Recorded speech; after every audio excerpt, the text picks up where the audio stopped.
然后梦到说他看房的时候，中介就酸他说啊，你薪水只是这样，还想要买台北市哦，整个吓醒。那个台北市的房贷什么就是他在办的，结果他自己买不起哦。那他没事就在那边滑手机，后来看到我的频道，然后听我在那边讲高雄，然后去查了一下591，高雄怎么好像很居住正义啊那样，所以他就索性就约那个嘛美术之星嘛，然后就来高雄看了一圈房子啊，看一看以后看中一间不错的物件，一咬牙就买下来了。他怎么去买的？他想说，哇，这个房子如果放在台北，哇，那可能要到2500万以上，在高雄1000以下，那800多买得到啊，那就买了吧，就这样。买完以后他还是很纠结了，因为他工作在台北啊，然后他有来密我，跟我吐槽说，那他这样到底算高雄人还是台北人？哦，他都在台北上班，可是房子买在高雄，很奇怪这样，还问我说，那我房子买在高雄，是不是？那我干脆就看怎么样调到高雄来重新开始算了。可是到这个年纪哦，他如果要调职也很困难，上面还有一大堆老屁股准备调职，那难道他要辞职？他一辞职，他来高雄他又会怕。虽然高雄有那个什么亚资中心哦，亚洲金融资产管理中心，可是他目前还在观望中啊。这个问题我也很不好回答，那只能他自己做决定哦。就这样，他每次有要出差啊或出游跑到高雄，路过他买的房子在市区，他都觉得自己好像是个过客。高雄在地闲聊，台北买房比香港还难。最新数据揭露，高雄、桃园成自产跳板。先说结论台北市的房价所得比已经跃升成世界第一，台湾 No.1 我们又多了一个世界第一。台北房价，台湾之光。可是媒体上是很低调处理了。嗨，我是买房阿元，订阅买房阿元，我先祝你老了有房也有钱。我们上一次影片聊了从化区现在很惨嘛，如果还没看的话可以看一下。那今天我来跟你讨论台北房价亚洲前3，这次来聊一个新闻标题我念一下：新加坡只排第2名，亚洲买房最贵城市揭晓，台北排名曝光，冠军房价中位数近3000万那内容是这样，根据全球房地产指南最新统计，台北物资在房价或租金方面位居亚洲前3名。前3那第一是谁？你也知道，香港然后第2是谁？新加坡，最后才是台北。那我们来看一下房价所得比，这个新闻也有整理全球前5名照顾一下 Podcast 的听众，我要把它念一下。第1名还是香港这个是 14.4 倍，第2名雪梨 13.3 倍，中国买起来的。第3名加州圣荷西，收入 12.1 倍，就是矽谷嘛。第4名加拿大温哥华，11.8 倍，中国买起来的。第5名洛杉矶，收入 11.2 倍。所以台湾没有上榜那再来你要知道台湾的状况怎么样。那我再补充给你内政部今年的数据，这是今年9月的新闻非常的新鲜来，你看划线的地方，内政部指出6都之中台北市压力最大，本季房价所得比高达 15.57 倍，新北市紧追在后 13.17 倍，桃园市 8.64 倍，台中市 11.09 倍，台南市 9.12 倍，高雄市 8.61 倍。这个台南买房的难度比高雄还高。其实我很早就观察到了，台南比高雄还要贵呢，那真的是不太有道理的贵。那刚才讲全球第一是香港，对不对？香港是数字还记不记得 14.4？ 我们内政部自己说台北市已经是 15.57， 来恭喜我们的台北已经荣获全世界买房最厉害的区域，最吃力的区域了。这怎么办？这个要大家拍手吗？这个很无奈啊。新北市也是位居全球买房第3难的地区，很夸张这很夸张。所以现在能买台北跟新北的人都很有实力，甚至不是他有实力而已，他爸他妈也要很有实力。最后你要知道，人口外移的速度会更加剧烈。刚才那张图来讲，以6都来说，一般人比较容易买的地方是哪边？桃园跟高雄，对不对？桃园跟高雄的房价所得比桃园是 8.64， 高雄是 8.61， 还不是台南台南比高雄还高台南的指数是 9.12， 夸张。所以我们之前的判断并没有错，大量的人口外移去哪里？外移桃园对不对？之前影片也拍过，台北市的人口一直在减少，新北市啊，就跑到桃园去哦。然后桃园的话，主要聚集在哪边？主要聚集在那个 A7哦 A9那一带啊，再来的话就是青埔那一带，不然哦就会怎样？选择直接南漂，南漂去哪边？台南跟高雄。其实南漂台南比高雄早发生，为什么？因为台南有南科啊，南科都10年以上了。那高雄现在终于也要有一个高雄自己的台积电了，给他一点时间哦，3到5年，台积电完全体以后哦，这个南漂会变成一个正式的选项。因为现在南漂好像听起来很可怜，你是不是混得不好，你才要南漂？不是哦，我自己本人就是南漂的，就是啊，反正就是这样啊。然后到南部这边，然后什么高薪工作机会，哎，现在终于迎来台积电，然后甚至高软那边 NVIDIA 哦 AMD 哦，大家都来了。高雄正在经历所谓的产业转型的关键时刻。那我们用另一个方向来解读，就是高雄跟桃园哦，未来一路的人口会越来越多。没办法，你想要成家立业啊，就这2个地方啊，买起来最轻松啊。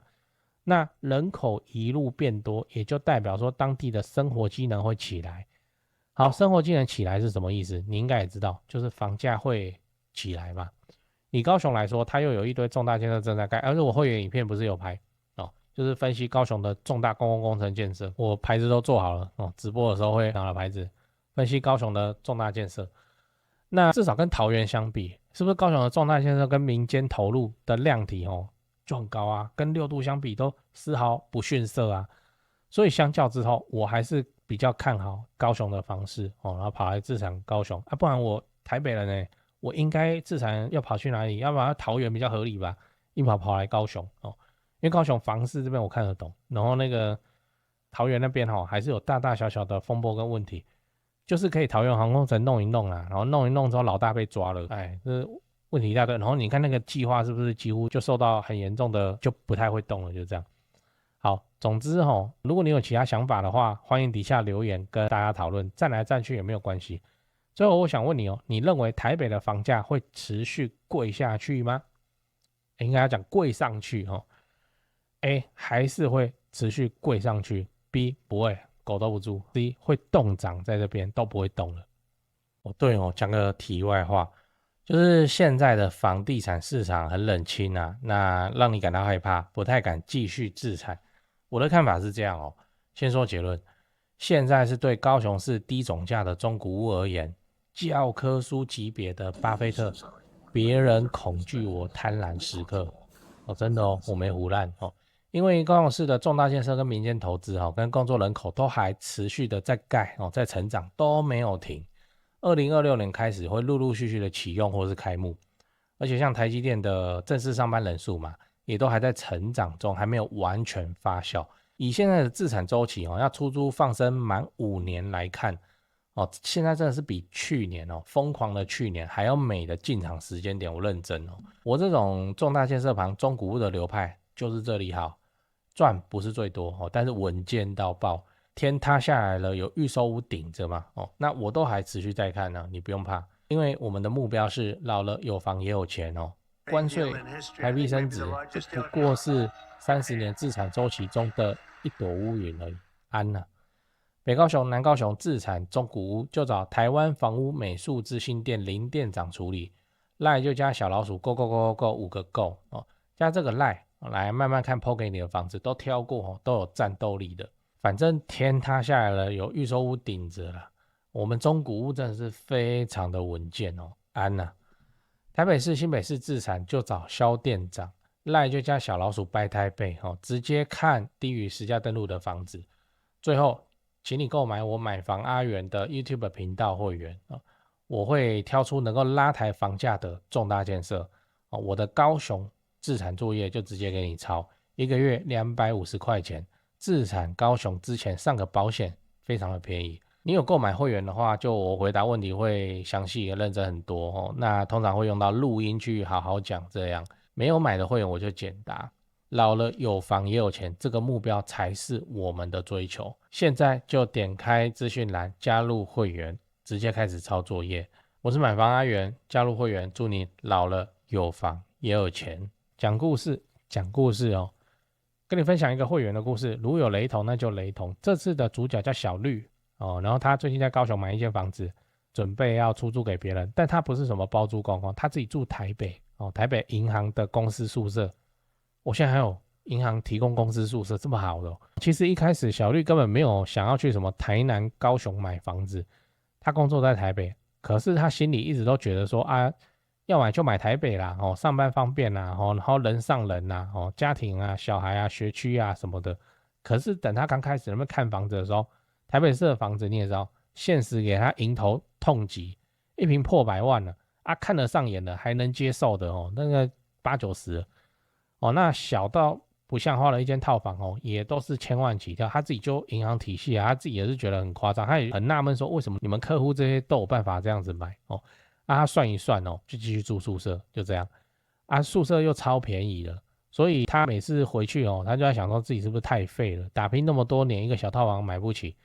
然后他还密我，还有聊到说他有做梦，然后梦到说他看房的时候，中介就端他说啊，你薪水只是这样，还想要买台北市整个吓醒。那个台北市的房贷什么就是他在办的，结果他自己买不起那他没事就在那边滑手机，后来看到我的频道，然后听我在那边讲高雄，然后去查了一下591，高雄怎么好像很居住正义啊那样，所以他就索性就约那个嘛美术之星嘛然后就来高雄看了一圈房子。看一看以后，看中一间不错的物件，一咬牙就买下来了。他怎么去买的？他想说，哇，这个房子如果放在台北，哇，那可能要到2500万以上，在高雄1000以下，那800多买得到啊，那就买了吧，就这样。买完以后，他还是很纠结了，因为他工作在台北啊，然后他有来密我，跟我吐槽说，那他这样到底算高雄人还是台北人？他都在台北上班，可是房子买在高雄，很奇怪这样，还问我说，那我房子买在高雄是不是？那我干脆就看怎么样调到高雄来重新开始算了。可是到这个年纪他如果要调职也很困难，上面还一大堆老屁股准备调职，那难道他要辞职？他一辞职，他来高雄他又会怕。虽然高雄有那个什么亚资中心亚洲金融资产管理中心，可是他目前还在观望中这个问题我也很不好回答，那只能他自己做决定就这样，他每次有要出差啊或出游跑到高雄，路过他买的房子在市区他都觉得自己好像是个过客，明明就是自己的房子三过家门不入这样。每次回台北工作又觉得自己根本就计划我就在台北，然后买高雄的房子就有点心酸我叫他出租他又不要，他觉得说自己好不容易买一间，至少怎样要自己住得过瘾偶尔度假就是来这边住，疯狂的住熬夜啊追剧或干嘛耍废。可是，一收假就是要回台北上班，要赶高铁，又在那边打扫，一打扫2-3个小时，他倒垃圾干嘛的？他现在又要喊累。你问我他现在怎么样他说他准备出租因为他觉得往返那边没什么好度假的，这个往返高雄的高铁钱这样加起来已经3000多了。那在台北的话，好像也已经可以去开房间了。那我问他下一步要怎么做，他说买都买了，就先这样那如果之后公司 fire 掉他还是怎么样，他再搬来高雄重新开始，不然还能怎么样这就是目前南漂的朋友们共同的景象。南漂好不好？大家都说好，可是南漂之后工作好不好？工作一定会变差。高雄正在经历产业转型有台积电，有高雄软体园区 NVIDIA 带头的连 AMD 研发中心都来光荣码头那边放办公室了。然后还有那个鸿海桥头那边的电动巴士厂，还有那个亚洲金融资产管理中心亚资中心转型当中所以希望以后变成南漂会是一个很热门的选项，大家都是为了更好的工作来跑到高雄，非常的棒，非常的理想。我自己是想要这样不然台北那实在修好。你最近在找室内装潢公司吗？我查到一个有趣的资料讲给你听，就是说民众在找室内设计公司最讨厌遇到的几个状况。来，第一个，设计师承包商收款后跑路，对吧这确实很糟糕，因为这等于是装潢蟑螂，这就要打诉讼了。可是房子还是拆在那边很讨厌这样。不过我知道有一家不会这样因为他几千万的门市在家装潢都是老板自己买自己装的有那个财务的实力。那现场也有直接可以挑瓷砖挑板材的地方大门市找得到人，跑不掉。那真的做爆了的话也兜得了底都还赔得起。第二点是施工不良，日后漏水我都施工了还漏水这也确实很麻烦，因为都住进去了嘛。那到时候为了要修漏水，可能还影响到邻居哦，搞得家里又要变工地。不过我知道有一家不会这样至少豪宅案子也是敢委托他们去做。那第3点是恶意追加费用，预算严重超支，这个也是很糟糕，就是通常是发生在那种跑单帮的设计师哦，就他是先低价报价，然后把案子接进来，然后后面再一直加，反正我都拆下去了，那你不加也不行，就会感觉像被绑架一样。这个我观众也反映过非常多这种情况，不过我知道有一家不会这样，因为他们就做10几年了哦。那这个案例上跟那个施工上跟他的售后去看他的 Google 评论评价就知道了。你刚刚看到的画面哦，全部都是他们家以前施工做过的案例照片。接下来我都放完工后的照片给你看。先说结论哦，台北市、新北市地区的朋友，反正就是蘆洲，他们店在蘆洲。蘆洲开车30-40分钟之内可以到的地区，那家里要装修或者自产的要装修，就找这一家室内装修公司先问问看。汉一室内装修，因为我有认识老板，那又加上很多双北的朋友在请我推荐室内设计公司，双北哦，什么老屋翻新啊、隔套啊、老公寓啊、预售屋交屋要整理要收租的，我就推荐这家汉一室内装修。汉一陈老板案件经验非常丰富。他给我历年来的施工照片，案场超过100场，照片超过27000多张，我都不知道怎么挑。那加这个 LINE 可以跟助理先描述你的需求，甚至直接传屋况的照片，初步谈一谈之后，应该就会去丈量了。室内设计是这样，就你找谁不是找，就是找而已嘛，就是怕被骗，怕被敲而已嘛。那我推荐，我信任汉一陈老板。那你的房子要装潢，那就找汉一室内装修，先加他们先去问一下。双北装潢就找汉一室内装修，买房阿元推荐，总是比在外面乱找还要安全一点。现在就加赖的 ID 是小老鼠HANYI 汉一。